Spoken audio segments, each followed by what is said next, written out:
You ever have one of those days where you show up for work thinking it's just going to be a slow Tuesday, and then boom, someone tries to kick you out of your own company? Yeah, that actually happened to me. And let me tell you, it's even more surreal than it sounds. I spent nearly 30 years building up this retail business from scratch, pouring everything I had into it, watching my team grow, watching my body slowly betray me as I got older. Eventually, the pain in my joints got so bad, I had to trade in my title of boss for a beat-up old wheelchair and a part-time gig as a greeter at my own store. That's the thing about age. It's quiet, it creeps up on you, and before you know it, you're just grateful to have people around who don't treat you like you're invisible. Or so I thought. So there I am, trying to stay involved without being in everyone's way, letting my general manager Curtis run the show, and just enjoying chatting with customers at the door. Most of the staff know who I am, but to the rest, I'm just Frank, the guy with the coffee and the bad knees who always asks about your grandma. Life's all right until we bring in Crystal, this new assistant manager barely out of college, with that business school shine and a mouthful of buzzwords about modernizing operations and streamlining productivity. At first I figured, hey, a little new energy never hurt. But then I catch her watching me whispering to staff, making lists, tracking how long I take for lunch. She's got this look like I'm a loose wheel that needs tightening. You know the type smiles at customers, but you can feel the calculation in her eyes. The kicker comes one afternoon when my arthritis is killing me and I duck into the break room for some pain meds.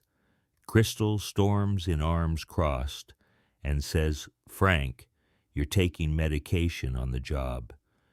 "You sure you're up for this?" I tell her politely, as I can, that I'm following doctor's orders and store policy, but she just shakes her head and tells me, "This isn't a nursing home, you know. We need energy up front." I laugh it off, but the sting is there, and from that day, she's all over me.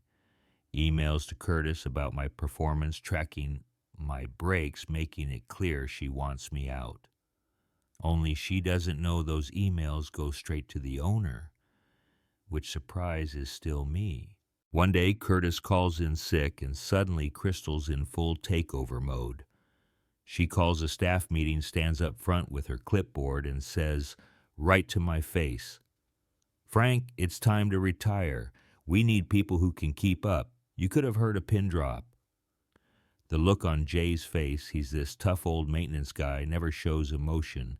He looked ready to throw his wrench at her, and Marta, our cashier, she was shaking with anger. Crystal keeps going, droning on about company standards and how retirement is a gift.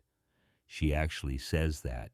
"You should thank me, Frank. You deserve a rest." I'm sitting there biting my tongue thinking, lady, you have no idea. Right. About then, the conference room door swings open and in walks Walter, our CFO, with Sonia from HR and Big Eddie, the security guy you do not want to mess with. Eddie, trust me, they walk in like a scene out of a mob movie. Crystal blinks, tries to keep her composure. Walter gives her this look all icy calm and says, "Crystal, why don't you have a seat?" She sits. Sonia's got this thick file, every one of Crystal's complaints, every comment she's made, and a bunch of statements from staff about her attitude. Walter looks at me. "Anything you want to say, Frank?" I smile. "Actually, yeah. I think it's time we talked about who's really slowing us down." I lay out every policy Crystal's broken, every federal law she's danced around with her little comments about age and ability. I pull out the emails the time she's berated. Staff turns out I wasn't the only target.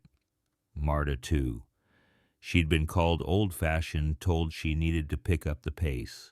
Jay pipes up from the back. "You ever try hauling a compressor at 65? The room bursts out laughing, except Crystal, who's turning the color of old oatmeal. Crystal stammers, tries to defend herself. "I was only trying to improve efficiency, though. So. But nobody's having it." Walter nods real serious and says, Crystal, your employment here is terminated. Eddie, would you please escort her out? Eddie steps forward, and for a second I almost feel bad, but then I remember the look on Marta's face, the way Jay's been grinding his teeth all week. Crystal gathers her things, mumbling apologies, and Eddie gently ushers her out.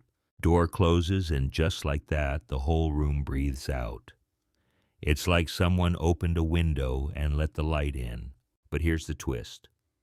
While all this is going down, Curtis has been texting from home, getting updates, worried he'll come back to chaos. When I call him after the meeting, he just laughs and says, well, Frank, guess you still got it. Turns out the staff had been quietly gathering notes ready to back me up. That's the kind of place we built where loyalty runs deep, and people look out for each other even when you think they're just clocking in and out. The months that followed, things only got better. Business boomed. We hired new folks, young and old, a couple with disabilities, one who ended up teaching us more about customer service than any business grad could. There's this new energy, but the old values are still there. Respect, patience, kindness. I'm still in my chair, still saying hi at the door, and sometimes when the afternoon sun comes through the glass just right, I remember the look on Crystal's face.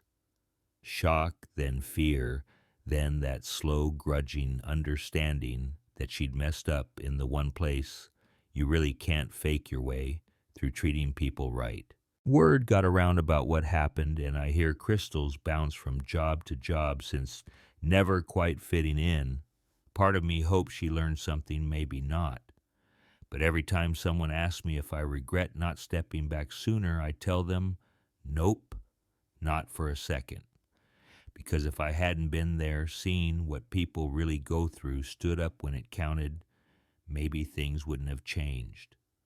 Maybe folks would still be scared to speak up. So let me ask you, was I right to let her go? Does someone like Crystal deserve another shot? Or is there a line you just don't cross in the name of progress?